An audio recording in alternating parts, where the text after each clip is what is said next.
நம்ம எப்பயுமே வந்து பார்த்திங்கன்னா, புது புது டிசைன் தாங்க நம்ம அப்டேட் பண்ணிட்டு வருவோம். புது புது டிசைனு, புது புது ப்ராடக்ட்டு, புது புது கேட்டகரி.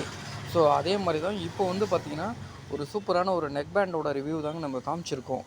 பாருங்கள், தேவைப்படுறவங்க பல்காக வேணாலும் எடுத்துக்கலாம், கடைக்கு வேணாலும் எடுத்துக்கலாம், இல்லை ஒரு ரீசேல் பர்பஸ்க்கு வேணாலும் எடுத்துக்கலாம், இல்லை உங்களோட பர்சனல் யூஸுக்கு வேணாலும் எடுத்துக்கலாம். ஸோ கடைக்கு எடுக்கிறப்ப இன்னுமே ரேட் வந்து ரொம்ப பெஸ்ட்டான ரேட் இருக்குங்க. சரிங்களா?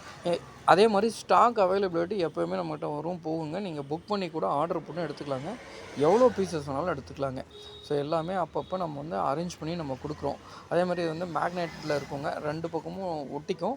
2வது இப்போ நான் இதில் ரெக்கார்ட் பண்ணுறதே வந்து இந்த நெக் பேண்டில் தாங்க நான் ரெக்கார்டே பண்ணுறேன்.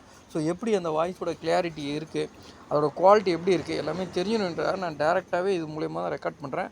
அதே மாதிரி இதிலே வந்து பார்த்திங்கன்னா ஆன் ஆஃப் பட்டனும் இருக்குது. லாங் ப்ரெஸ் நம்ம பண்ணுறப்ப அது ஆட்டோமேட்டிக்காக ஆன் ஆகிடுங்க. சரிங்களா? இப்போ நான் விரல எடுத்துகிட்டு காமிக்கிறேன். ஸோ ப்ளூ கலர் லைட் எரியுதுங்களா? ஸோ நம்ம லாங் ப்ரெஸ் பண்ணுறப்ப ஆட்டோமேட்டிக்காக ஆன் ஆகிடும். அப்படியே நம்ம எப்பயும் போல் ப்ளூடூத் வச்சு நம்ம கனெக்ட் பண்ணிக்கலாங்க. வாய்ஸ் வந்து நல்லா கிளியராக இருக்குங்க. தேங்க்யூ.